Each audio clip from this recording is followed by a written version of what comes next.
All right, well, let's go ahead and get started. Hope everybody had a good Easter over the weekend. We are going to stay on for 90 minutes. I'm going to police it and I'm going to shut it down as soon as we get close to 9 o'clock because we'll be here till midnight. And a few of us have been told by our significant others that we need to be done by 9. So let's try to be highly productive in an hour and a half. The first part of it will be that the coaches, thank you. You opened it up to us on the last Zoom meeting to give you feedback on how you would like for coaches to behave or things that we want to see out of you maybe more consistently, just like the last two Zoom meetings, what you wanted to see from us. But before we do get into that, I do have a few referees that wanted to speak on certain things, and we did talk today going over those. But let's be highly professional. Let's make this a positive thing. We understand that coaches and referees are never going to see basketball the same. Just is what it is, and that's not the purpose of these meetings. Is us to be, kumbaya, and then in the season everything's hunky dory. That's not the case. Referees are going to see plays different than you are. Obviously, that's just the way it is, and we expect you to, you know, have some issues if we're missing plays. There's nothing wrong with that. But just this main segment is to go over what referees, what we feel as a chapter, and some individuals wanted to touch on it, what we would like to see more from you. I'm going to start it, and mine's going to be very, very vague because I talk most on these Zoom meetings. So I know Reggie wanted to talk. I know PJ wanted to. I'm sure Kenny will, Marshall, some others. More than welcome to speak. But mine's going to be, again, very vague, and then some other referees will get into more specifics. I just like coaches that allow us to work. Now, that can mean many things, and that's kind of how I'm opening it up for referees to get more specific. But what I mean by that is when I go to a ball game, I like for coaches, for you guys to let us do what we need to do, which would be obviously referee the game. And if we get started in a ball game and we've had one trip and we've already got issues, then we know right away, okay, this is how the game is going to start. So I always like coaches that allow us to work and also allow us to work through some mistakes, just like coaches you guys do with your kids. If they turn the ball over, they make a mistake, you allow them to work through some stuff. Of course, we want to limit our mistakes as much as possible, but we are human and we are going to make mistakes as a crew or individually. And I just really like the coaches, and a lot of you on here do that. You understand that we're human, and you do allow us to work our ball games. It's not an easy job, as I'm sure that a lot of you know. And that's just of course, there's more things we can get into, but I just wanted to open it up to, I really just like coaches that allow us to referee the game, just allow us to do what we need to do. And I feel that when coaches allow us to do that and, have a good relationship with us and communicate with us effectively and professionally, the game goes a whole lot smoother. So that was my short little piece. I know Reggie is on here. He'll probably go first. He had 3 things he wanted to go over. Yeah, I see Reggie. Is that okay, Reggie? Give me a thumbs up. You're good to go first? He is. Okay. So Reggie will go into some things. And at any point, coaches, you want to respond, you can, or you can write something in the chat. I'll kind of police that. And if you have any questions, we can go that route. This should take, hopefully 30, 45 minutes. Then we'll get into some clips like we always do, some teaching points. And then I found an end of game situation on coaches' behavior, which I think is good because it's kind of the topic that we're starting on. And then we can end on that, and would love to hear from some coaches on your perspective as a coach, and then as referees, how we should handle certain situations. So I'll open the floor to Reggie to start, and then we can kind of proceed through this and go from there. Thank you, Mark. Hopefully everybody can hear me. Okay. I wanted to cover like 3 topics. First, would like to cover. Oh, I lost my. Okay. First, I would like to cover. The three topics I'd like to cover is communication between referees and coaches. The second would be the flow of the game, and the sort of like game management. And the last I would like to talk about is the scratch process, which is an issue with all officials and coaches. And hopefully you guys are open to some of the discussion, and I would like to get feedback from the coaches and officials on all three topics. The first topic, let's talk about the flow of the game. You know, during the process of a game, we may encounter some team foul disparity, meaning, you know, we hear a lot as officials from coaches that the foul count is like 9-4, or we've been on the free throw line 3 times versus them. They've been on the free throw line 15 times in the first half. We understand that as officials, but we also, a lot of the veterans I know factor in, we like to ask questions when we see those disparities. We like to ask internal questions as to why those disparities occur. Is it us, or is it the style of the game that is being played? Okay. If, for instance, if you have an offensive scheme that primarily promotes jump shots versus an opponent's team that has offensive scheme that either drives to the basket or has post play. Okay. Well, if you have those two different type of offensive schemes, of course the team fouls are going to be kind of off. One team is shooting jump shots, the other team is driving to the basket, creating contact, or passing to the post, and the post and the defensive team don't have an answer for the post. So you're going to have those type of team foul disparities. In addition to that, if you guys are if the team that's lower in the team fouls is turning the ball over more or not getting offensive rebounds, adding to their possession count, the team fouls are going to be off a little bit.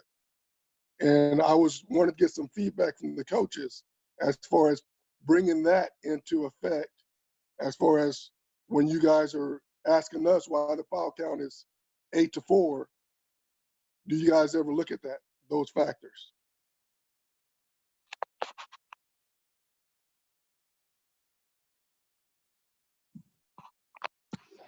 This is Coach D. You know, in a game, I look at the fact that if the opposing team or if my team is having what I think experiencing contact on penetrations to the basket, and just kind of feel like they're being called on one side and not on the other. To me, it isn't necessarily when one team's shooting a jumper and the other one shooting more outside shots and the other one's shooting inside. I don't see that coming into play in my decisions. Or when I'm feeling that way, but I can go back and look. I mean, it's a good point. It's just not something that I've really feel like has affected me. Because usually when I'm feeling that way, it's when both sides are extremely physical and are playing the similar type of game. Like it's a fast game and maybe a lot of penetrations happening on both ends, you know? Does that make sense? You know? And I'm with her. I'm sorry. I mean, if we do complain about that, I do look at, well, I mean, we're attacking. I mean, half of those, if I'm going to complain, I'm going to complain because we're not getting it. We're getting the ball inside, but we're not getting the fouls.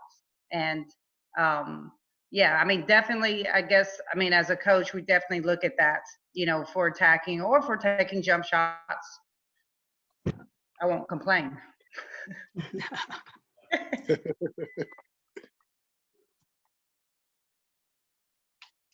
Coach Hurst, is Coach Hurst on?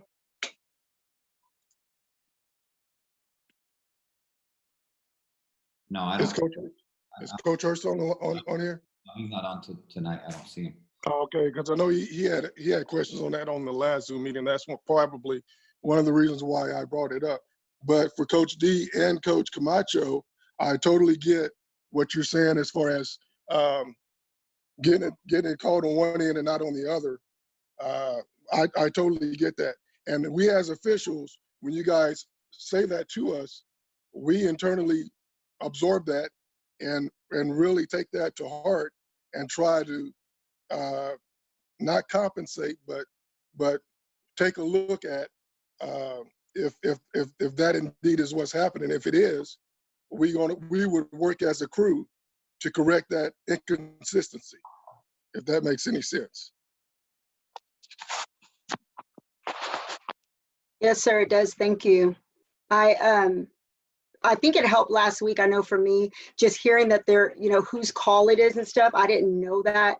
And so I think sometimes just trying to, what I brought up was trying to figure out when is a good time to say, hey, I'm feeling like maybe you're calling tighter than your partner over here, and or vice versa. And I feel like I'm met with like, people like I'm hurting your, like not hurting your feelings, but I'm offending. And I'm like, I don't know how else to say it. So maybe it's when I'm saying it. I clearly am aware that how you say things is very important. And like I told y'all last week, I've really been trying to work on that. So I really just kind of need some feedback on that, because that's what I feel like it is more than anything. Like, hey, this guy's calling it really tight. This person isn't. And so it ends up being or feeling like it's not a consistent count. Understood. Coach. Oh, What? sorry, Go ahead, Coach. Reggie. I'm sorry. Go ahead, Coach. It's not Coach, it's Rebecca. Oh, Rebecca, I'm sorry. It's okay. Coach, one of the suggestions that I would have on that is if you could ask us to maybe discuss it as a crew. We can, it's easier for us to answer questions than it is to answer a comment. So in that situation, I would suggest something like, hey, can you talk to your crew and see if, like kind of ask if we feel like we're being consistent, or if we can all take a look at it. So it gets us thinking that maybe we need to talk to our partners, or maybe we need our partners to talk to us. So asking us to possibly discuss it as a crew might help with the situation, instead of saying, I think he's calling it tight, or something like that. Rebecca, that's a very good point. That's exactly how I was going to respond to the coach. Instead of singling it out to an individual, or an individual versus another individual, or a referee versus another referee, what I would suggest how you would approach that type of conversation is making more of a plurality, if I can say the word, saying that can you guys look at, this call versus that call on the other end as a crew, instead of saying, trying to point out one guy versus the other guy. I know that that's not your intent, but that's how it's received. Got it. If that makes any sense. So instead of making it, individual, just making more so that question as a crew type of question. Will do. I appreciate the feedback and I accept that. Thank you. I think out of anything that I will pull away from this, because there's been a lot of games. I mean, I think it's all about the approach, and even after 30-something years of coaching, I know that we need to, the way that we approach the referees needs to be different. And I'm thinking, even after, with all this going on with these meetings, I will definitely take that into consideration. And there's a lot of games where, I wish I would have held my composure, but we just get a little bit, crazy. And I think me personally, and I think other coaches will take away, I'm hoping that it's all about the approach and how we talk to you guys. And that's part of it. Go ahead. I'm sorry. Go ahead. Yeah. Good evening. How y'all doing? First off, thanks for joining. But both comments that were made were excellent. But one thing I think we would like to do as a crew when we're on the floor is to notice it before you guys notice it. So when we have an opportunity to get together at a timeout or whatever, we can talk about it before you guys bring it to our attention. And that will let us know if we're focusing on the game. But we do have those conversations. As far as the approach from your perspective, one thing we have to understand as referees, you guys are competing and your passion may be high and we need to be able to absorb it. But sometimes there are certain comments or statements that may be considered close to going over the line or near the line, but we also have to be able to take it. And sometimes we make mistakes. We have to absorb the feedback, but also know there's parameters when you guys are communicating with us and us communicating back with you. One of the tactics or tools that we use is a lot of times when y'all make comments, most officials are told to answer questions and really, I want to say not respond to comments, but just so that it doesn't get, one-on-one or whatever, really we like for y'all to ask a question. And then that's why a lot of times you hear referee says, okay, what's your question? What would you like to know? And that way it opens up a two-way dialogue as opposed to, like a better term, a badgering session or, just giving thoughts without giving us a chance to give feedback. And the other thing, and I'll finish to close up on this, is we don't have a lot of time because we got to keep the game moving. So a lot of times we'll tell you, hey, the next time we get an opportunity, we'll speak to you or whatever. But we have to keep the game moving. And if it's Coach Camacho, and she's got 15 minutes of my time, that other coach down there is wondering, what's all this conversation about? So we have to be sensitive to that also. Thank you. Very good point, Marshall. And just quickly, I'm sorry, but also you have these young bucks that when you do question them, like politely, they look at you like, like I'm some dumbass, like, I mean, the way they come back sometimes at us is like their ego takes over sometimes. You're absolutely right, Coach. You're right. But sometimes we don't have a response, and don't know what to say. And sometimes when we say something, it may make things worse. Because every time we do something or say something, we're supposed to be trying to improve the game and improve the flow of the game. And sometimes the best answer is no answer. But you're talking about young bucks, so I don't know if I fall in that category. I'm kind of seasoned.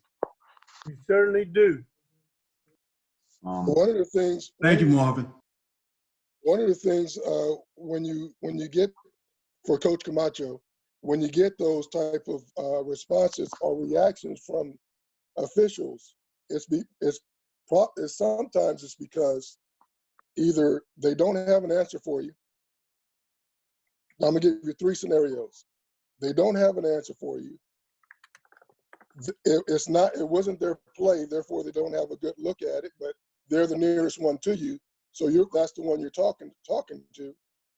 And number 3 is a negative, is that they're being just too defensive. Yep. Guys, coaches, Marvin Cobb speaking, but we have many officials that do not know how to communicate well at all. And when you put them in a difficult situation, it even gets worse for them to be able to communicate with you.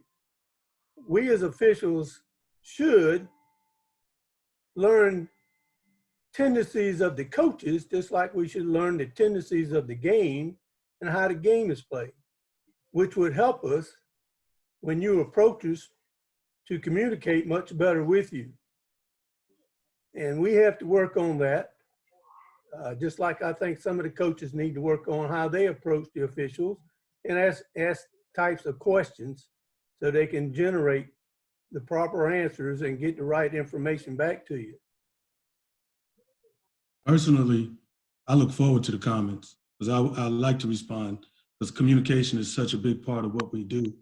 And usually the ones that end up excelling at this are usually the ones that can communicate and apply, the craft of officiating on the floor. So I think you need to give the young bucks or the less experienced officials some time to develop those tools so they can put them in the box. Like I said, a lot of times they may not know, or to what Reggie said, which is probably more the case than not, is it really wasn't their play and they didn't have a look. And we're taught, like if Reggie calls something and I get asked, well, why did Reggie call that? You know, I'm gonna say Reggie had a good look. It's his judgment. When he gets over here, you'll have an opportunity to ask that question. And to be honest, one of our tactics is we hope you move on. So by the time Reggie gets on, we're on to the next play. That's just being honest with you. But I'm sure Reggie doesn't mind if you ask that question, he'll give you a response. Absolutely, Marshall. And more so for the younger guys, that's for what Coach Camacho just said, is they need to take that to heart. And when we have the trainings on conflict resolution and communication with coaches, probably the young guys pretty much need to either start taking notes or putting that in their toolbox, because I understand what Coach Camacho is saying, and I've seen it, where the young guys get overly defensive when it's a simple question, and it's a great question by a coach on why that call was made, and they just don't know how to respond to that. Hey, Coach, I'd also say this, like, so majority of the time you should have somebody who's a veteran in your crew that's on that game that you know or whatever. If you get that response, say there's that person in there, like, and I'm on the game or Reggie's on the game, in a time when it's not obvious to everybody, you know, we maybe have a dead ball, we're standing in front of you or whatever, saying to us, or even towards the end of the game, hey, Bob, hey, in post game, can you talk to so-and-so just about communicating with coaches? So that way it puts something in our head of, hey, for post game, let's go in and let's talk about how you talked with the coach and everything. And it's not a jump on that official. It's a let's learn from, you know, whatever went on during the game. And, you know, if you give us that where it's not calling out or sending that person, like, we'll take anything. And that's where I kind of said last week, like, if I'm standing over there and you ask me where it's not bringing big attention to everything, I'll answer whatever, but I'm going to look for what you're asking me to look for, compared to if you're yelling across the court, hey, that's 3 seconds, that's 3 seconds. The chance of me calling a 3 seconds right then and there are slim to none, only because now that coach on the other end now has permission to yell across the court and do whatever that, you know. And so, but if you ask us just as we're standing there, hey, can you talk to Reggie, or can you guys talk after the game just about communicating with me? I didn't think that you guys answer, and you can say you guys, all of us, answered my questions tonight with, you know, any kind of clarity, or gave me the time that I deserved, or, you know, whatever that piece is. It just gives us something to go talk to after the game. But if we don't know about it, if I don't know, or Reggie don't know, or Marshall don't know that you had an issue with one of the other officials during the game, or where you didn't feel communicated with, then we don't know how to go address it to get better as a chapter and as individual officials. And we tell our co-officials that you can't just ignore the coaches, right? You have to build up some type of rapport, be able to communicate, not answer questions on every play, but you can't run away from it, because it's such a big part of the game, because that's how you build the trust, you know, and the knowing of the relationship building, as I call it, and I get teased with sometimes, but you have to be willing to engage. And because believe it or not, it is a relationship that will last over years. I mean, as Camacho says, she's been around quite a while. I don't know, I didn't think so. I thought it was only like 5 years, but I guess it's been a little bit longer than that. The other thing that Bob mentioned, which is really 2 big items. If you're yelling 3 seconds, foul, foul, foul, and we call a foul, what's the other coach going to say? You only called it because they were yelling for it. So you kind of put us in a box. Now, you may have a valid reason for asking. Like I said, it's all about the approach. Probably if you grab Bob or myself or Johnny Saranel or Dwayne Schilling and say, hey, we might have missed that down there, or there was 3 seconds. That's, you know, as I always say, you catch more flies with honey than you do vinegar. And then the yelling across the floor, sometimes I'm gonna yell back just to show how that sounds and how that feels, and I shouldn't do that. And usually when you yell across the floor, we actually gonna ignore it. And then sometimes I yell and say, wait till I get over there. But I shouldn't. Really what I should do is wait, get the opportunity, come over there, and actually the official that's right there by you probably should say, Coach, you don't need to yell at him. He'll be over there in a minute. Okay, I'm going to move on to the next topic, but I'm going to end this part of the conversation with a nugget for all the coaches that are on, and I hope my fellow officials don't mind me saying this. Okay, but here's a nugget for all you coaches. When we get to the gym site and prior to the game, and we're having our pregame with our crew, okay, we're not only going over, how we would like to manage the game, the tendencies of the teams or whatnot. We also pregame coaches.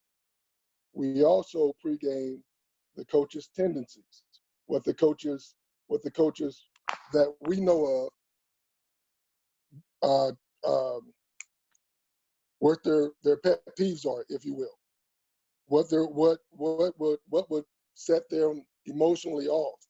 We also pregame if certain coaches say something to you, it's not because they're just saying it to be saying it. They're saying it because they're not the type of coaches to be complaining just to be complaining. So to put it all in a nutshell, we pregame coaches, just to let you guys know. Well, I appreciate you letting me know that and letting us know that, because I definitely feel like sometimes there's a predisposition or a judgment made before a game. And again, I'm gonna just keep saying this, but I've been working on me.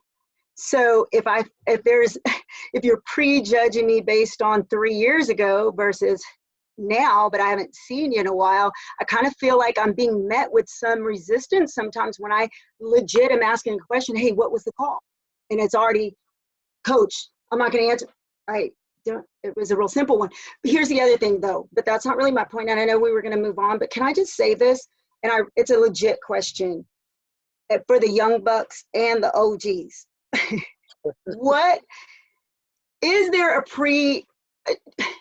I feel like, and this could be just because I'm female, a Black female, I feel like sometimes I'm being dismissed and treated like I'm nagging versus a male coach who is, and I know Bob brought up last week, if this male coach only says one thing and it's boisterous, but it's only one thing, I'm going to listen, versus someone that has said several things. I totally receive it, going to work on that. But I just feel like as a female, sometimes I'm dismissed and I really just had a question. Like, I'm like, hey, what was the call? I didn't see. Coach, sit down. Okay, for real though, like what happened? I missed that. What did he call? Because at this angle, I didn't even see. And it takes a while. And then I'm like, gosh, I feel like you predetermined that I was going to argue with you. And I wasn't trying to be argumentative. And I just sometimes feel like it's because I'm a female and that anything I say, it's already taken like, oh, here she goes. So I don't know if it's just me and I don't know if it's the hills, but I just need some clarification on that. I totally get that, Coach. And I'm going to speak first because I kind of brought it up. But number one, we don't prejudge. We don't prejudge. We just do a pregame. Okay. Now, every game is for me. Every game is handled differently. Every time I come to a game, let's say if I had you, Coach D, 2 weeks ago, and you and I had an issue, and I ended up giving out a technical foul. Well, that was 2 weeks ago for me. When I step onto a game, it's a new, totally game, new perspective. Okay. As far as dismissing comments, this is to all the officials. What Coach D was saying, as far as she feels like she's been dismissed when she's making some observations. We as officials. No, I was asking questions, not observation. A question. A question, okay. A question, okay. For me, I as an official receive everything the coach is saying, regardless if I think it's good, bad, or indifferent. Okay, I have to receive that information, and then I have to analyze, is that actually what's happening? Now, if you ask a question, I'm going to answer it, and I'm going to give you the honest answer that I feel is involved into that game. And each official should answer in the same time. Okay, I know that doesn't happen, and part of the reason is because, number one, they don't have an answer. Number two, maybe they're just too defensive. And number three, it's like Marshall said, sometimes we have to move on, but come back to it later. But those are my answers for Coach D. Anybody else have any comments before we move on? Yeah, I'd like to. I think that was a great point by Coach D. And I know for myself, this is Kenny. I needed to take a look at that within myself. And just recently, I've started kind of talking to newer officials about those kind of dynamics, because that's so true. But it takes insight. It takes people to take a good look at themselves. It takes coaches like you saying just what you just said, because it's so true. And I'll share just real quick something that I observed in the game. I was at a friend's college game, and when the male coach asked him a question, he stood there, he listened, and he did what he was supposed to do. And the next coach, maybe in the 2 plays later, she asked a similar question. And I was observing, I was off the court. And his response was a lot shorter. And when I pointed that out to him, he had no idea. So we have to be more aware of our own behaviors, and we have to help each other when we notice things like that, because that's a true dynamic. That's a true day in, day out dynamic that we have to be. You have to have the insight, and you have to have someone observing to point out those kind of behaviors, because that's a very good point. So I can appreciate what you're saying, and I'm glad that it comes out in a form like this, that we can kind of talk through that and start to have that kind of dialogue. And it really is an issue. And for the coaches, I would suggest finding an ally in the crew if you can. I know I've been in a crew and I've suggested it to other crewmates. It's like, hey, you are doing this, you need to be aware. And sometimes it isn't received well amongst my peers. But if you can find an ally in the crew and talk to them, and like Bob's and Reggie and Marshall all suggested, hey, can you talk to your crew about this, and find someone else to have that conversation so that it does get addressed in that game, and then address it with our administration later. So talk to Diana, our new president, and Kenny and Marvin and Henry and Mark, and let them know, hey, this is an issue, send in the film. That way we can address it, and we can move forward, and we can train and make the issue go away. So that way we can get forward and continue. Then Diana, she came back. Hey, I want to add to that, because I actually have an experience with you, Coach D, in a game where you did ask me that, saying, I'm trying to ask him a question. He won't respond to me, Diana. And I remember that game perfectly, and I did observe it. And I think, after the game, we did talk about it. And, although we pre-gamed at the beginning of the game, because Reggie's right on point, we do. I know if I'm an R in a game, or even if I'm not, I always talk about coaches, and this is what you can expect from this coach. This is what, that sort of thing. And I know after the game, it was a younger official, and, they were intimidated. Even though you weren't yelling, you were just asking, they felt like it was going to be a negative conversation. And I think a lot of that has to do with learning how to talk to coaches as you continue in your years of officiating, because I will tell you, a lot of my co-officials agree, I used to be a serious hothead. I used to give teas all the time when I first started. And now it takes a whole lot for that to happen. And I think it just comes with experience and working with coaches. And what I always tell my co-officials is, look, listen, and really think about your words, because one thing I learned early on or later on in my years is, you can never be, your silence can never be misquoted. So sometimes you just need to listen to what the coach is trying to say. And if you have a good answer, respond, obviously. But I think a part of that may come off that I'm not saying all the time, but sometimes it could be they're just uncomfortable and are still learning how to engage with coaches. And also there are some guys, let's just be honest, there are some guys who can be that way. And those are the officials that we need to know about and address and will. We're all human beings. I mean, you know, that's why it's important. We always try to remind each other, whatever happened during your day, if it was bad, forget about it. We've got a game to officiate. We don't take it out on players. We don't take it out on coaches. We're here to do a job. Hey, Mark, can I add one thing before y'all move on? Yeah, go ahead. Yeah. And I mean this in all sincerity, because you said something that was like really stuck with me. We do observe growth in coaches over years. And we do talk about that amongst each other, where we say, hey, you know, such and such got here, they were like this, they were like that. And a lot of times it's, like I said, I just want to say that we do notice the growth. And we also notice the coaches who haven't changed, you know, and, you know, as I like to say, don't pick their battles wisely, you know, but we do notice the growth. And that is something that we do talk about. So just to let you know that is the case. This is Coach Brewer. I have something to say real quick about that. Like just the psychology of just relationships in general and communicating.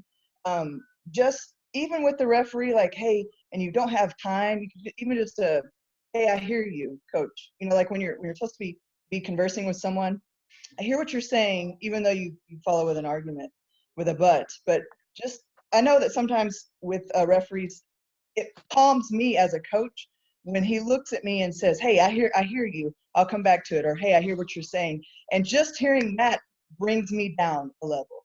And so I don't know if that, you know, whereas I don't feel like I'm being ignored, to where you're running by because the pace of the game is quick. But I hear him say, I hear you, coach. I hear you. Not in a negative sense, not in a negative, I hear you, you better sit your butt down. It's, I hear you and I'll be watching. And that's all it takes sometimes, just to bring me down a notch, you know, just to, One other thing, I guess. and this is something that we have to do as officials, and Kenny's aware of it, Reggie, we know that you guys are adults. We want to talk to you in a professional manner. We do not want to tell you to sit down or do this or do that. Because one, we know at the end of the day, y'all are teachers and your students are watching you. So if we're doing that, that's something that we need to be aware of as a crew and talk amongst each other. Like I said, with Coach Brewer, what you said about I hear you and all of that, yes, we do want to acknowledge you. That's what I'm saying. We can't ignore you.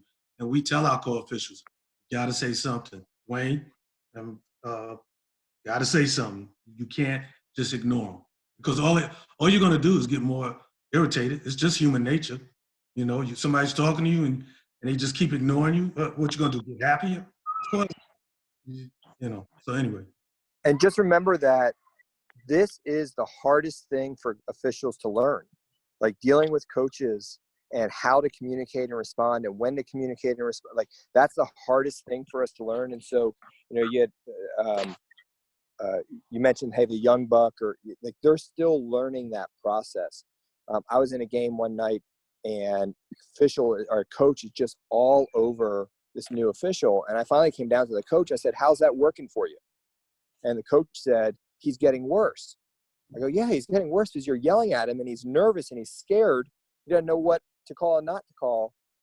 And I said, can you just leave him alone? Yell at me, but leave him alone for a while.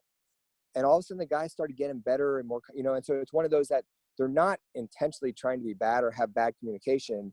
It's just the hardest thing to learn. And I really think the people in our chapter want to learn, but it's not going to be an automatic, everyone's exactly the same, because we're not all on the same plane as far as where we are in our officiating careers. So. Okay, I'm going to move on to the next topic, to my final topic. Hopefully, it doesn't linger on as much as this, but this was excellent conversation and good feedback from the coaches. But this next topic, I don't know, but I would really, really like to get an understanding and some feedback from officials, and mostly from the coaches aspect on this. And I know me and Marvin talked about this, so I'm going to bring it up. Coaches, I just want to get an understanding on the process of how you guys come about scratching officials. Okay. My question is, because I've had it done to me, not that I'm afraid of scratches, because I'm not. I feel like I'm good enough to work other places, and if a coach doesn't want me to work, then I probably won't want to be there anyway, and that's just being factual and keeping it real. But my question is, when it comes to scratches, what are we basing our scratches on? Are we basing our scratches on an official that lacks the ability to call your team's level of basketball? Does that official not know the rules?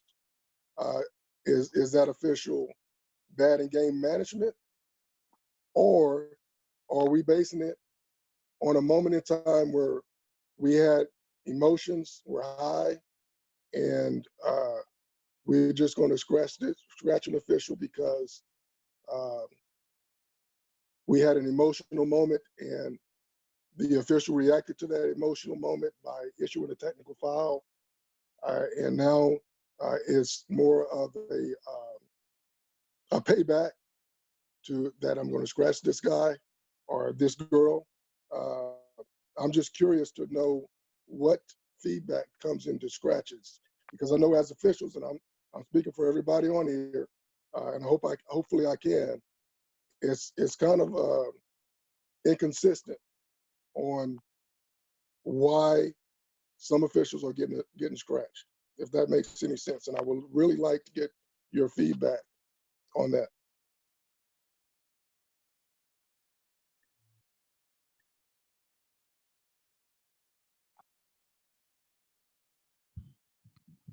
This is Coach. Okay. Go ahead, Coach. Well, Coach I really don't have much on that. Shut up. What did you say? Go, you go. Go on, OG. Go ahead. You. Okay, I don't scratch much anymore. Yes, used to be emotional, but recently, if I do go in, first of all, let me ask you this, and not that I've been teed up this year, but do you have to warn a coach before you tee them up?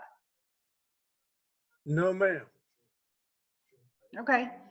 Now, we would, for you to get a tee immediately, you've done something egregious, or they feel that way.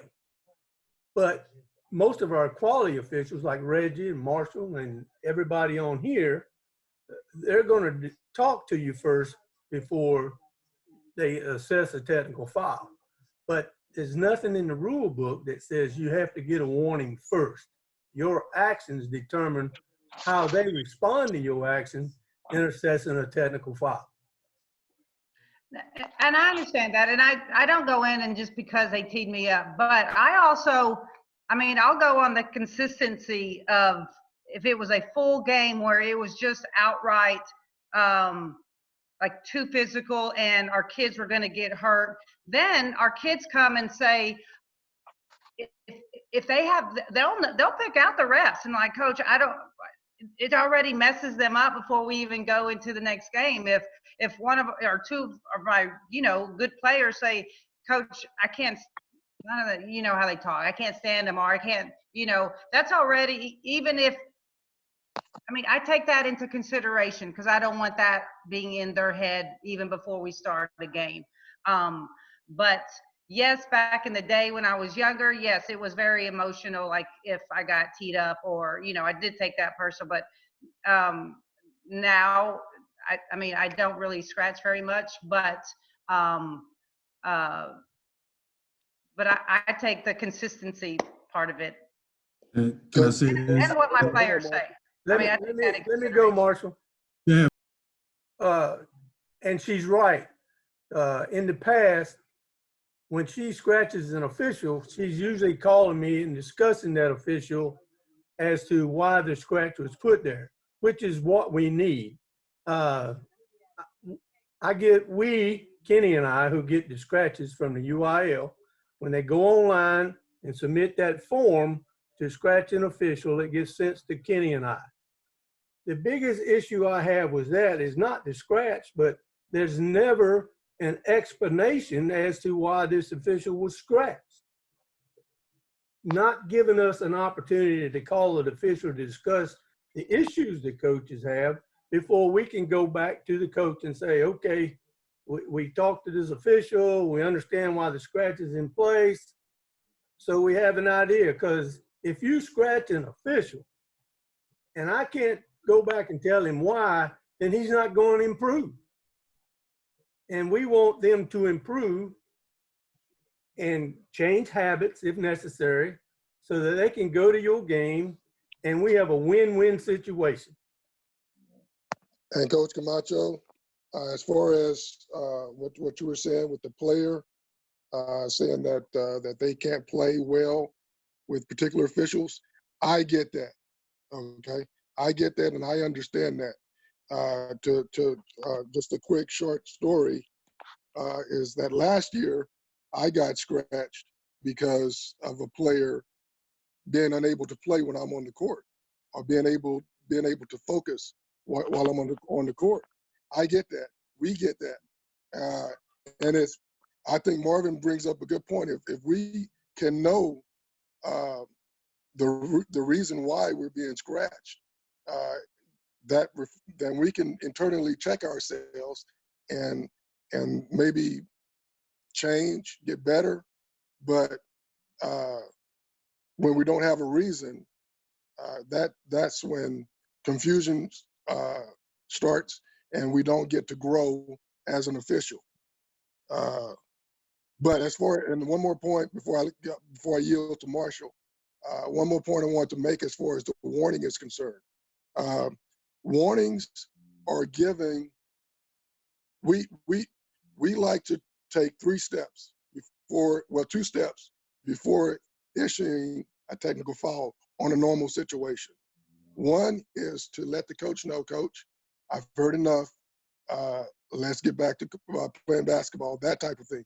I know you've all heard that response from an official. I've heard enough. Okay, can we move on, or something to that effect? That is, for us, that is called an unofficial warning. Okay, once we give that unofficial warning, and it continues, the next step that we take is that we're going to give you a warning. We're going to put it in the book. So that's when we put the warning in the book. Once we put a warning in the book, we don't go backwards. Okay, once you've been warned officially, the crew is notified, as well as the table. So now the next step, and the only step that we have, is a technical foul. If that type of behavior, talk, however you want to describe it, it's going to result in a technical foul. So it moves from being a unofficial warning to, once we give you an official warning, put it in the book, our next recourse is a technical foul. We don't want to get to the technical foul. That's why we're doing the 2 steps before we get to the technical. Now, there are automatics where we're going to automatically issue technical profanity, those type of things.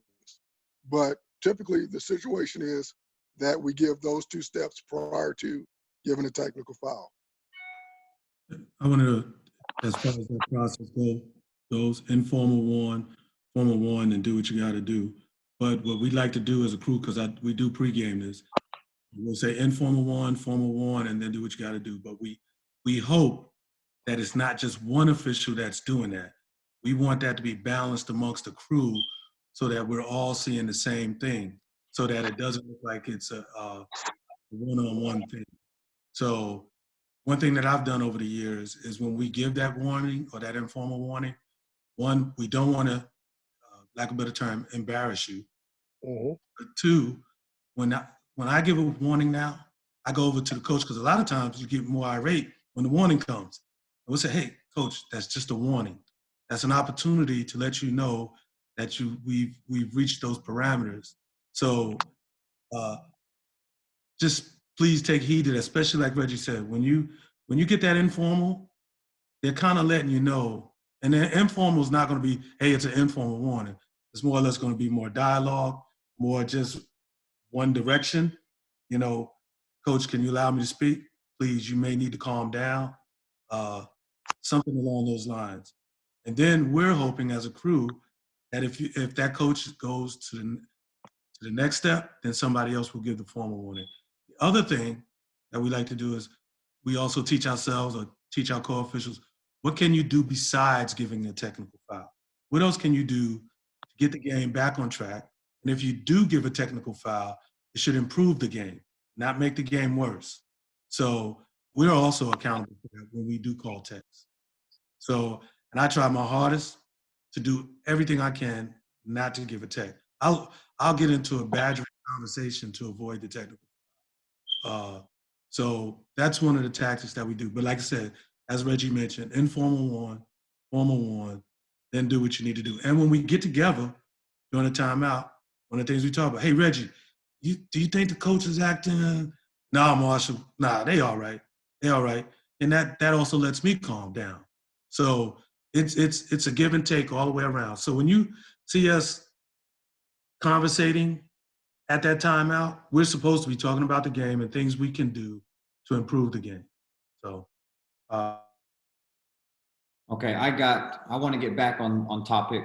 Apologize, I muted everyone, but I just want to add 3 things and then open it back up to the coaches to kind of answer Reggie's question. One, here's what I would like for coaches to do is wait 24 hours before you scratch. Just sleep on it. Just sleep on the game because it's emotional. Just wait 24 hours, then wake up and watch the film again. That could eliminate a lot of scratches. Another one is I feel that coaches need to give a reason to Marvin's point, because when Marvin and Kenny get a scratch and it has nothing on that form, they don't know what to tell that individual. Okay, you got scratched, but we don't know why. You know, we'd like some reasons from a film, or hey, this happened, or they didn't communicate. You know, there's many reasons that you would want to scratch him. And then also, I would challenge you to reopen or reevaluate your scratch list every year. Just take a look. A new season, it's a fresh start.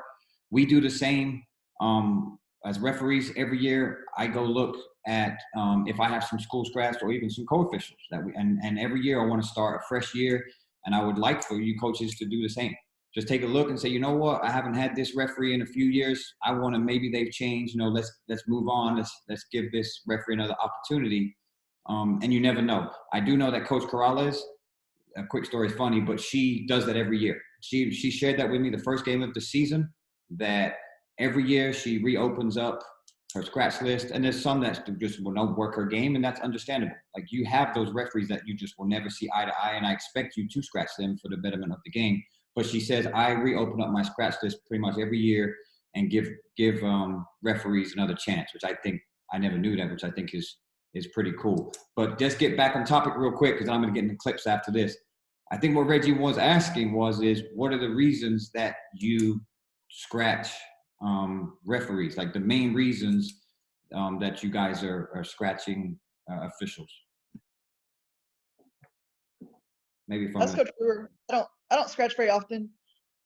Just to piggyback on what Camacho said, is I think that as when we're younger coaches and newer to it, I mean, all of us, like you said, as referees, when you're younger, you don't want someone comes out, you don't want them to think you don't know what you're doing or you're not capable of coaching or reffing or whatnot. But I think for me as a coach who's been in it for a while, it comes down to the consistency or inconsistency of multiple games just being bad.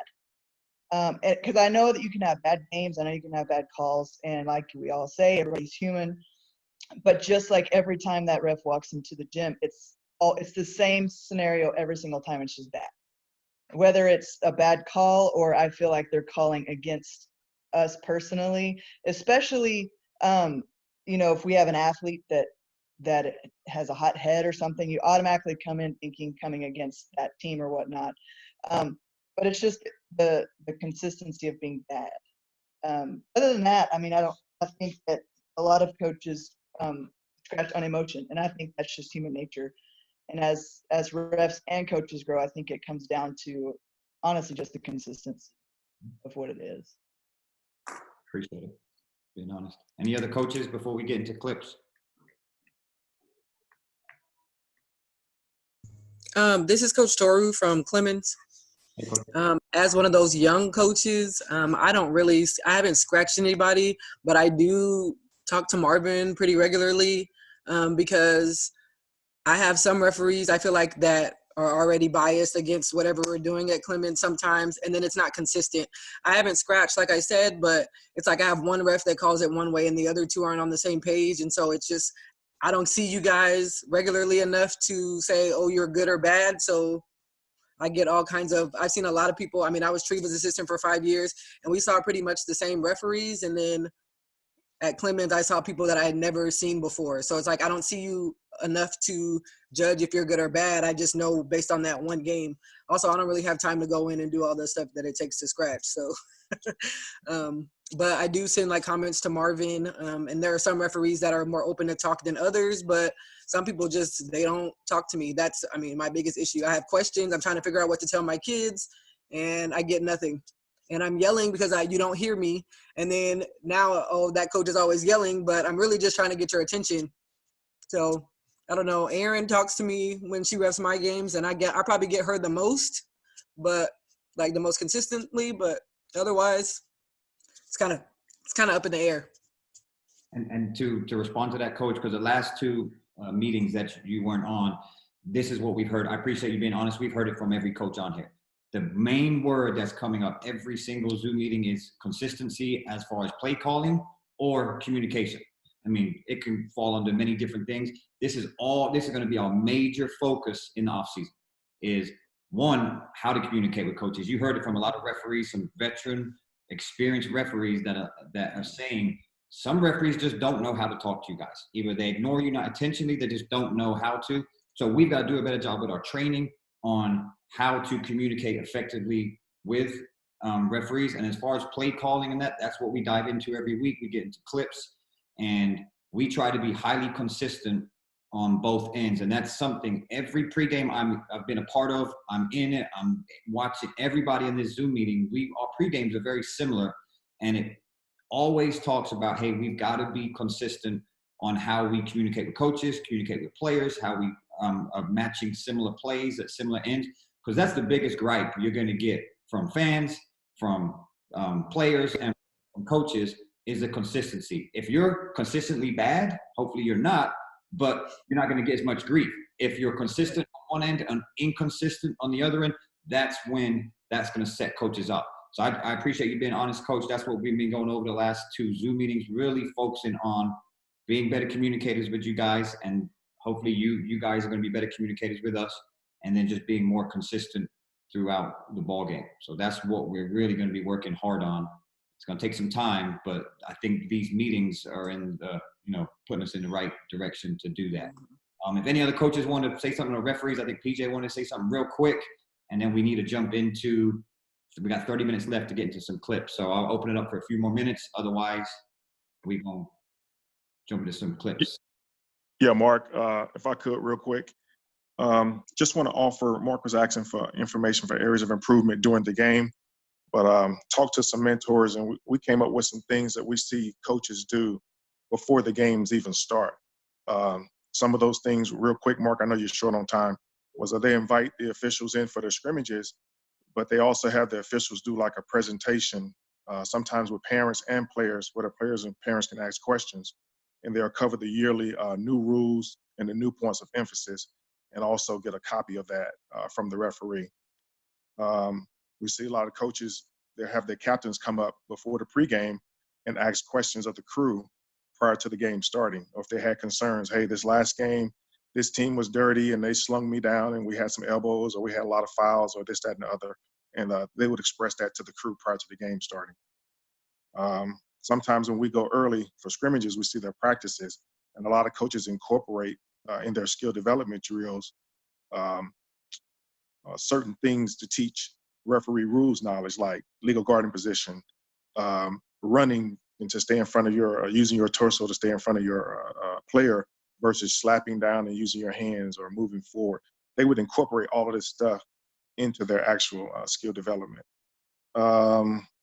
Lastly, Mark would have us go over, Mark, Kenny, Malcolm, would have us go over and do practices with the Spurs. And something that Pop used to do a couple of things.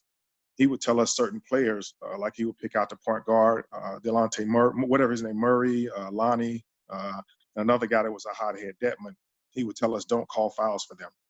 So for the whole scrimmage session, for those particular 3 players, we would not call any fouls for them. He wanted to build their mental toughness. Then another scrimmage, he told us to call technical fouls if a player just looked at you. They didn't have to say anything, but if they just looked at you wrong, give them a technical foul. He was trying to teach them the Spurs way to basically mentally move on to the next play. And lastly, Dan Hughes would have us 30 minutes after the practice sessions or scrimmage sessions, give a demonstration, explain to the players why a certain foul was called or why a certain violation was called. And then that would give the players the how not to do it again the next time. That's it, Mark.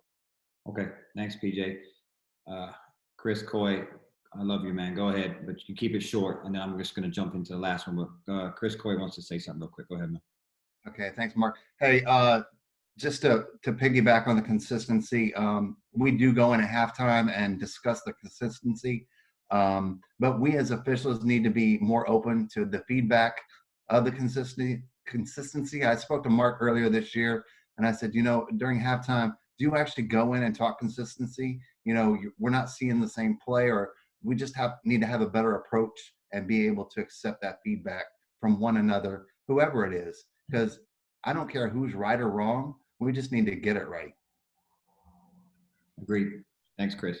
Okay, I'm going to, because we've only got 25 minutes, I'm going to skip. We're going to go over rotations at lead, but I think this is going to be more important. So I'm going to show this play twice. This was this past season. We're over at St. Mary's Hall with Alamo Heights, and show it twice, but it will lag. So I'm going to show it, maybe get into a little slow-mo. It's about 30 seconds, but I'll give you the background to it. It's hard because it's gray and white, but Alamo Heights are in gray. They're about to score a layup. So they go down, they miss a layup, and then they get a tip back. And then Coach Brewer, who's right here, he asked for a timeout, and we end up granting a timeout to them when the ball gets passed back in bounds. I'm sure this has happened many times. We'll go over what we should do and what we could do better. But then we obviously have a reaction from Coach Chamberlain, the head coach, and we've got the assistant coaches here, and you'll kind of see what happens, and then it cuts off. I think this fits because we're talking about coaches' behavior. So I'll run it twice, and then I would like to hear from some other referees. I know nothing against Reggie, Marshall, and Bob. They're all most experienced referees, and they got great knowledge. But I just want to hear from some newer officials, because it's okay, one, for coaches to know who you are. If you stay quiet the whole meeting, they got no idea who you are. And just we all see plays differently, and we all would adjudicate this play different. So again, referees on here, don't be afraid to get out of your comfort zone, come on here and just give some feedback on it. All right, I'll show it twice and take this sound off. Hopefully it doesn't lag. If it does, just shoot me a little message on the chat. All right, here we go.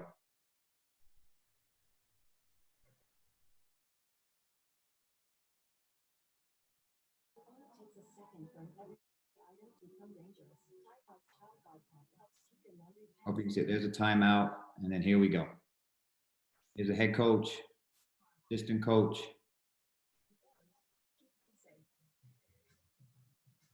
We got another assistant coach.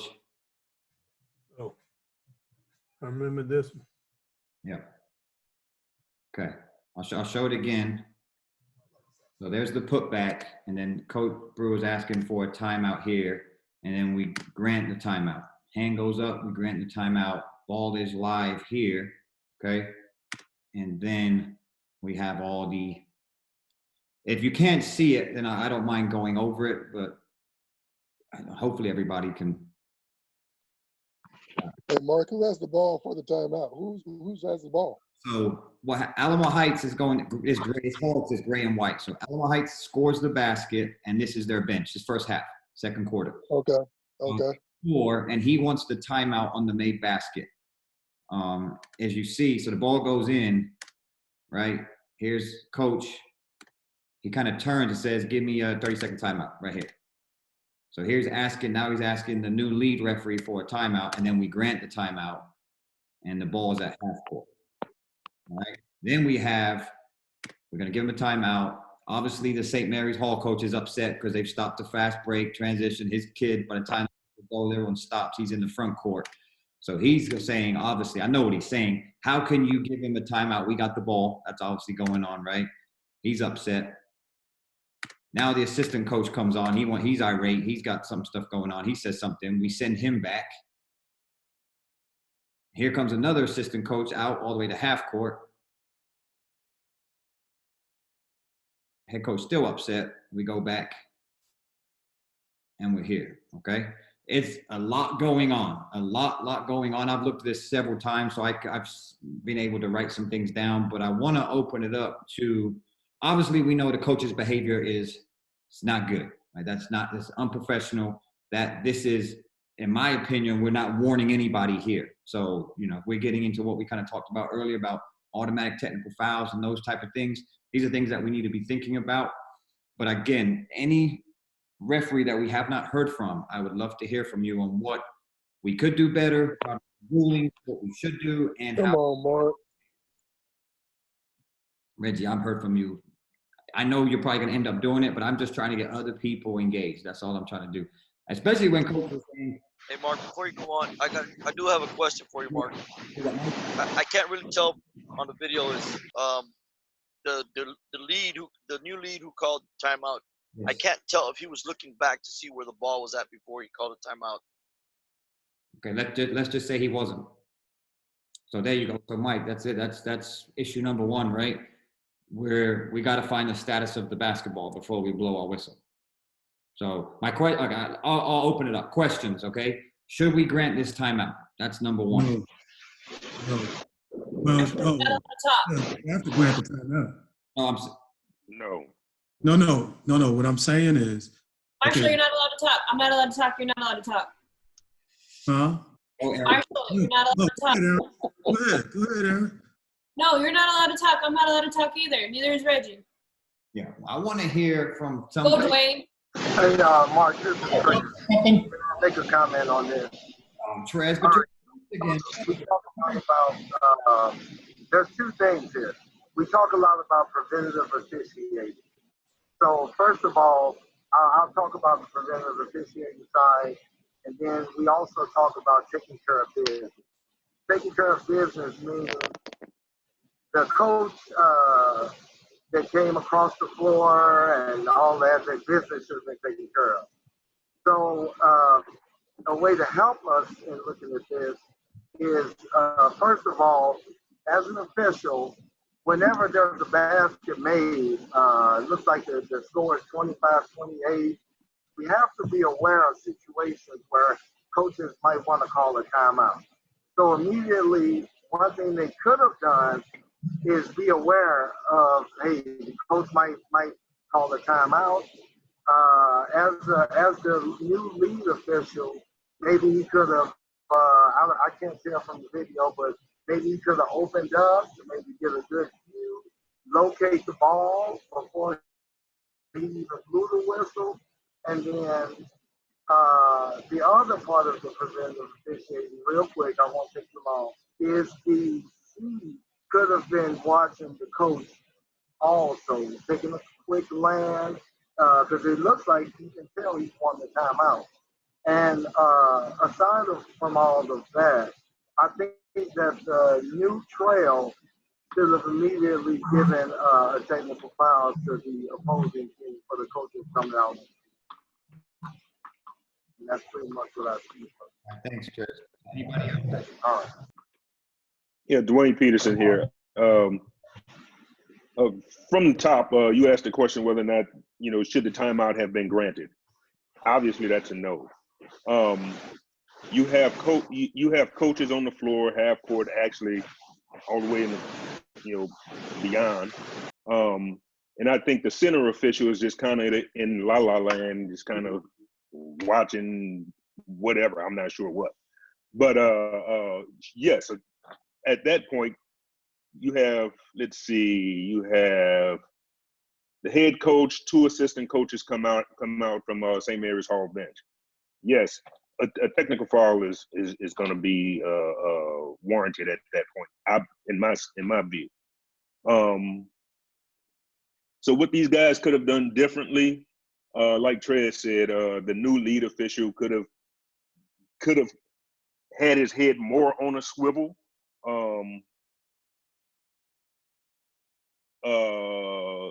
The basket had already gone through. The guys almost at half court. You know, they just game awareness. Just game awareness to me. Knowing that coach may have wanted a timeout at that point. Hey, Mark. Also, the ball's at the disposal. When they're taking the ball out of bounds, it's at the disposal of the player. The player has the ball. You can't get a timeout. But in this case, it's even more egregious because the team already has the ball and they're nearly at half court. So that timeout shouldn't have been granted. Secondly, this is great for Coach D's point that she made earlier. We got to take care of business on the boys' side and girls' side. Hey, that coach needs to get a technical foul and his bench. That's just inappropriate.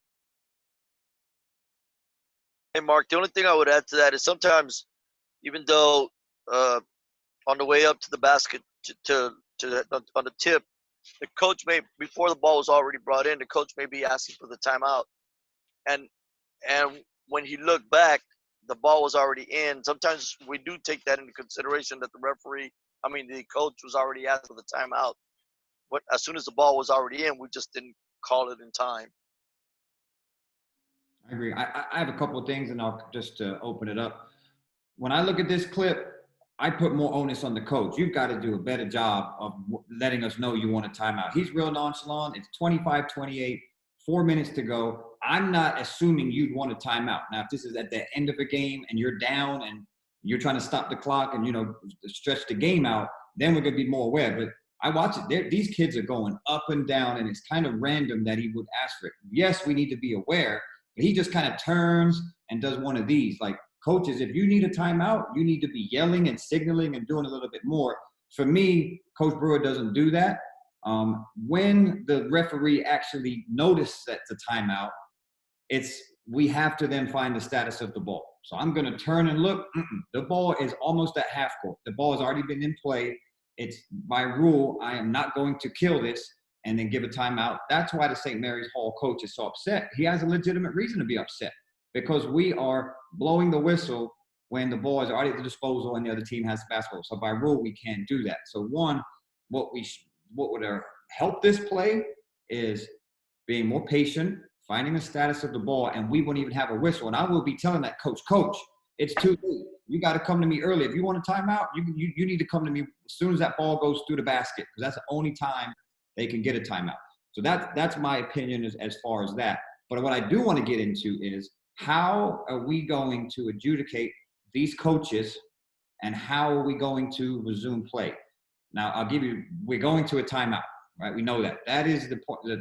The way the game has stopped is we've granted a timeout to the grade team. I want to hear from referees now. How do we adjudicate this and how do we resume play? You want me to? Okay. Can I, first off, focus is the issue on this play. Like you said, Mark, patience is needed. You got to find the status of the ball. This is just not using the system correctly. And we caused this problem. So we have to apologize to the game, for lack of a better term. But it does not give the coach the right to jump out on the floor, act the way he acted. It looks like he was looking for an opportunity to do this because he just didn't get irate just now. One thing that the trail official could have did is anticipate that there's going to be an issue because we are granting a timeout, obviously when the ball is already in play.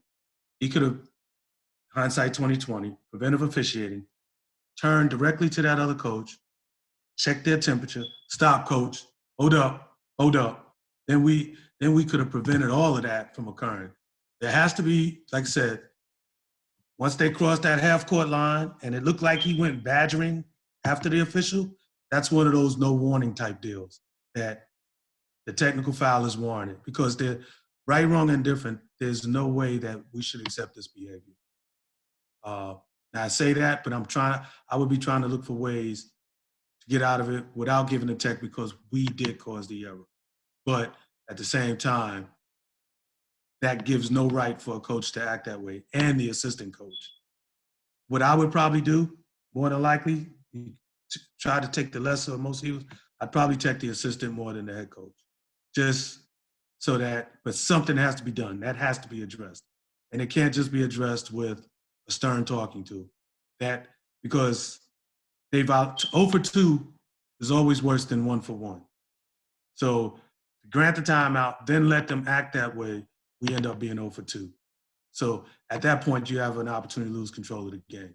If the way they're acting, looked like some stuff was going on already. Just my thought. Let me add on some nuggets for the younger guys on how we could handle this situation, because this is almost, well, it is created by us. The tension is created by us. So like, I'm just going to piggyback on what Marshall just said. But for me, as if I'm the trail or if I'm even the crew chief in this game, what I'm going to do, I'm not going to compound the problem by just hitting the coach with a technical in officiating terms, just by hitting the coach with a technical. What I'm going to do is, this is for the younger guys. What I'm going to do is I'm going to walk the coach back off the court, away from the coach away from the referee that he's trying to badger. I'm going to walk him back off the court, right? And once I get him to his coach's box, I will then explain to him what we have, how we're going to process this play or this whistle. They're going to get the timeout. It's an inadvertent whistle. It's an inadvertent whistle because the reason why it's inadvertent is because they don't have possession of the ball by rule. By rule. The reason why it's inadvertent. It's an inadvertent whistle, but he has the opportunity to have his timeout now because we stopped the play. So he gets the timeout. That's my explanation to the coach. I'm also going to explain to the coach, because you came onto the court past the division line, you will now receive a technical foul. I'm not going to yell at him. I'm going to use a calm tone, and that's the way I will explain it to him. If he responds to that, then I will respond in kind with the same deep, calming tone and try to get him to calm down. Okay, that's the way that I would handle that. Hey, Mark, can I comment on this? So I am actually the trail on this. And I will say this, as I was coming down the court, I just heard the new lead blow the whistle, okay? I didn't know why he was blowing the whistle. So I turned to him to see what he had. And as that happened, because you can see my position, as I'm looking to see what he has, because I don't know, the head coach slips behind me right here. He slips behind me so I don't catch him. And I don't know he's over there. But then I turn and I see the assistant go and I stop him and I put him back in his place. Now, should I have given the assistant a technical foul right there? I probably should have. But, we talked about that play. I actually talked to Coach Brewer about it. I said, Coach, did you know you didn't have the ball? He said, yeah, he did not intentionally call the timeout when the other team had the ball. So that was out of the question. But yeah, I was caught off guard from the play, and I could have focused more on what was going on and took a step back instead of turn my back like I did. I would just like to add to that is that a lot going on. After we cleared everything, I think it would have been a good discussion between a couple of the officials of the group and then adjudicate what we needed to do, whether it was going to be against the assistant, the head coach. We needed to clear everything and then find out what exactly we had, clear our heads so that we knew exactly what we were going to adjudicate. Okay. Here's a couple other things I see. Again, I've seen it a few times. Like our center doesn't help because he's so concerned about the basketball. That should be our least of our worries is the basketball. If you actually see it, like our center really wants the ball. But what he needs to be looking at is staying. He's good where he's at, but he needs to then be viewing everything that he has the best picture in the house of understanding that one coach comes off, two coach comes off, three needs to be observing benches. If any kids come off the bench and things like this, he's so concerned about the ball. He's going to have no information, still asking for the ball, clapping, give me the ball, give me the ball, give me the ball. He finally gets the basketball. And then he's so concerned about giving it to another referee. We're so concerned about the basketball. If we do come together, like you said, Mike, because that's what should happen, right? We're going to give them a timeout, get kids to benches. Now we're going to have a communication at half court, and we're going to the center referee who has the best look in the house to adjudicate benches, anything else, is too concerned about the basketball. They're going to have nothing for you. I look at this play. This is just my opinion. The head coach, technical foul.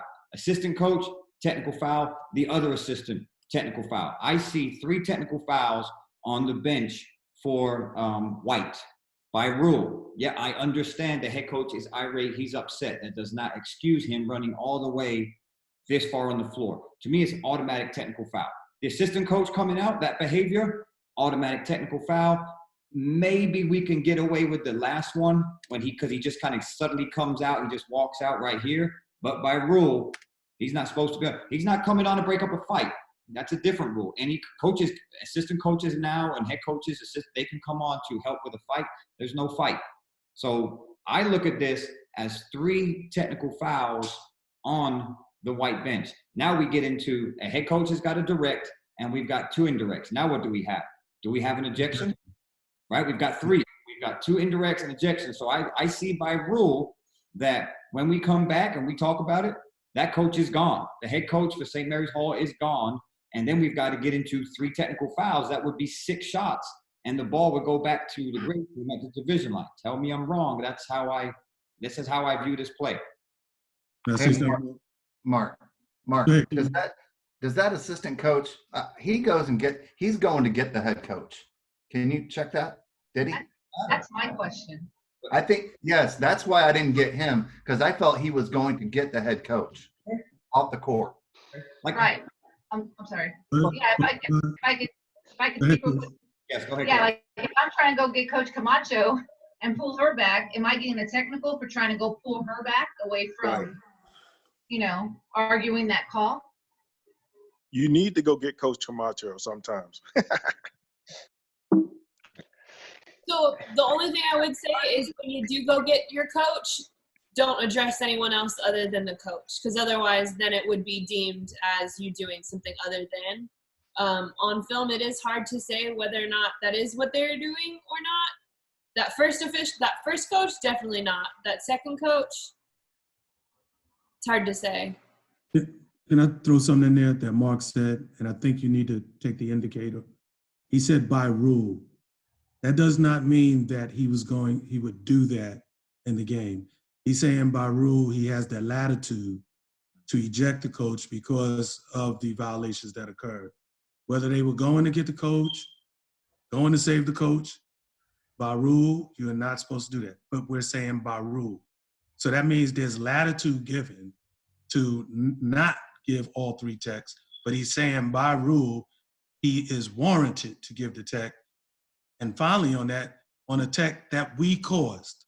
So I would hope that every official that's on this chat or on this Zoom would find a way not to eject that coach, okay? But there has to be a technical foul given, and I think Reggie gave the best answer, and I know Mark was just giving you the by rule scenario. But as Reggie stated, what he's doing is he has to apply the rule, but he's also trying to improve the game after he applies the technical foul by telling the coach that we made the mistake, but you have to accept this technical foul. Whether he does or not, or what they do from there is up to them. And I think that's the most professional way you can handle that. Even 2 technical fouls, but no way would, if I'm the crew chief on that we're gonna throw that coach out on something that we did wrong. Agreed. That's just me. I agree. I think the conversation is right. That's the conversation you're having. Okay, let's talk. This is what we have. Okay, how can we get out of this in the best way? Because again, like to your point, Marshall, we caused this mess. We caused it. So I was just stating the rules. I'm a big rule guy. I stay in the rule book. I just want to know what the worst situation and then what we can do within our guidelines. And I agree with Marshall. We have the way I would adjudicate this play is we're giving the technical to the head coach for his behavior and for the first assistant next to him out. And you're going to have 2 separate technical fouls within having 4 shots. And we would give the ball to the great team division line. And Mark, let me get into this. What would you say to the crew after that? After we've given an attack about that coach in white? Well, for the coach in white, we're going to allow him. Okay, so now we got the seatbelt rule, right? These are conversations. I would be like, okay, we're still going to allow him to coach. No, hold on a second. We can't. Let's just stick with what the rules that we're supposed to do. Okay. Just stick to that. Just stick there. What do you have on this? No. Go ahead, Mark. Go ahead, Mark. As far as what? No, let's stick to what the rule says that we're supposed to adjudicate. Let's not get into anything more than what the rules say that we should be able to do. That head coach has a seatbelt rule. Is that where we're going with this? No, Yes, Kenny sir. knows where we're going. And I think it's better for everybody to understand that because this is open dialogue and we're trying to build relationships with the coaches so they understand what we're doing. Okay?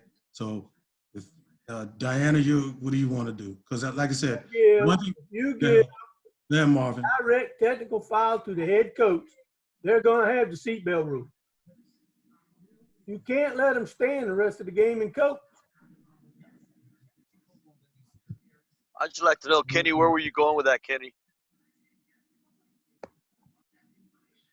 Let's follow the rules as we have them prescribed to us. That's all I'm saying. Okay, let's do this. Coach, let's hear from anything that makes sense. That I like Coach Martinez jumping in because, again, assistant coaches, we have you have jobs as well. You need to take care of your head coach. So I like what you said. Any other coaches have any feedback on this situation? It's a mess, but it happens. No, but I do need to apologize because I did get a tech this year, and Coach Martinez reminded me of that because I threw my hands up.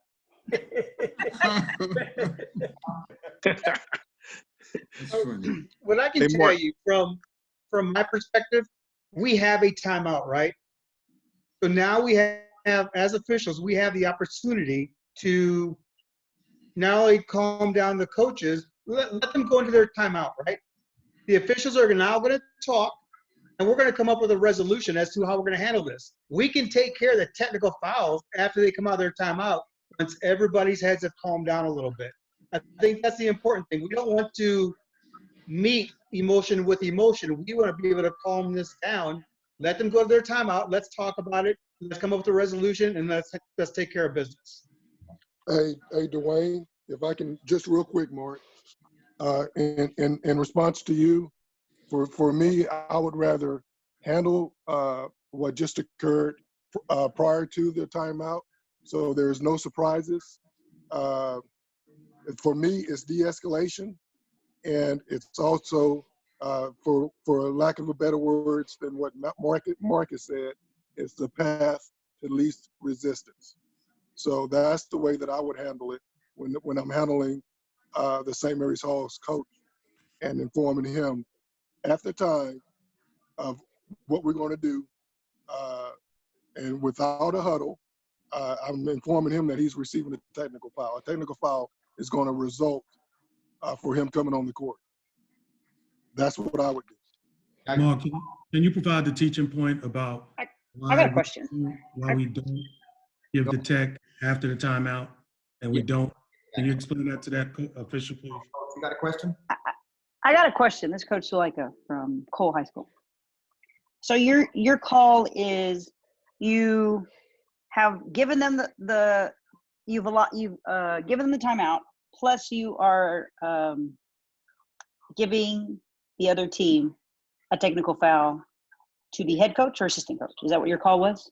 Both. Okay, well, I think you don't allow the foul. You don't give them the timeout. You give them the ball on the sideline. You give the assistant coach the technical foul, which technically, of course, means the head coach has the seatbelt rule, and you continue play until the next dead ball. That would be my call, and that would be what I would be happy with. But, I mean, that's just me. Understood, but by rule, that's not the way that this play is supposed to be adjudicated. When we grant a timeout, then we then ask them, coach, do you want that timeout? They have the right. The ball is dead, so they could say, yes, I want the timeout. Now, if this coach was, if it's like Reggie said, we have inverted whistle, right? And we say, inverted whistle, hold on, hey, coach, do you still want the timeout? And they say no, then exactly what you said, and that coach doesn't go irate, then we would just go inverted whistle, point of interruption, and then you would hope that those coaches wouldn't come out, and then you give the ball back on the sideline. But let's just say that that situation happened, then we say, inverted whistle, coach, do you want it? No, I don't want it. And then you turn and you have all this. I don't think the head coach for White will continue. Right? Hey, coach, we got an inverted whistle. And I think that, yes, you probably could get away with that, but the assistant coach, absolutely not. Running out, doing what he has. Correct. I agree with that. But the way that this particular play ran out, by rule, we actually cannot do that. If any other referee to say something different, but that's just my personal opinion on that. But I appreciate your comments, because I know that's what the hardest thing is in this play, that we're wrong and look who ends up getting hurt. The White, gotcha. 4 shots and they lose the basketball. So it comes back to fundamentals. From our perspective, we've got to be a lot better. So that then we obviously we try to avoid this. But when we get ourselves in these situations, we have to then get out of them by the rules. Now, we do have some leeway, but we've got to adjudicate rules the right way. I don't know if anybody else wants to. Hey, Mark, I have something on that. I agree with Reggie when he talked about when we first started the Zoom meeting, pregame. When he talked about pre-gaming coaches and pre-gaming situations. I mean, we all know that there's a problem with the assistant coach at this particular school, so that needs to be pre-game, it needs to be addressed. And one of the ways we do it here, I know in San Antonio I met a lot of resistance in doing this, but I did it anyway, I didn't care. We have coaches and captains pre-game meeting. So we bring the coaches and captains to the scores table, ask them, do they have any questions or concerns, any crazy plays that may have happened. We address uniform issues, sportsmanship, unsportsmanlike conduct issues, anything, and we address it right then and there. That way, you build a rapport, you humanize the officials, and you also get an opportunity to address things that you know you've seen in the past with that particular team on both sides. Got it. Thanks, PJ. Any other coaches want to add to it? One thing also, something that perturbs me sometimes is when the other coach, that we're playing against is doing stuff that probably warrants a technical and one is never given. That, I don't know, that just perturbs me sometimes. Yeah, and it comes back to consistency as far as the way that we treat coaches.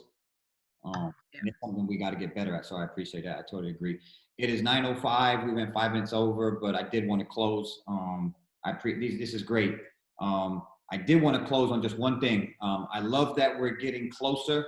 I don't want us to get too close. I don't mean that in a negative way. I really don't. Don't take that in a negative way. But it's like you coaches don't want to give us all your secrets that we do, and we certainly don't want to give you all the secrets that we do. We have things that we do that stay within officials, and you coaches, you have things that stay within your coaching staff, and that's how it should be. So we've got to find a balance. It's not easy, but this is definitely more positive than negative.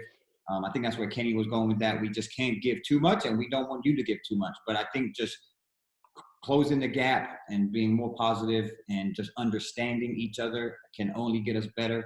We just got to find that fine line where we just don't get too close. Coaches, please email me more clips. We can go over those. I'm not sure what we'll touch on next Tuesday. I'll get with some referees on our end, see what we want to do.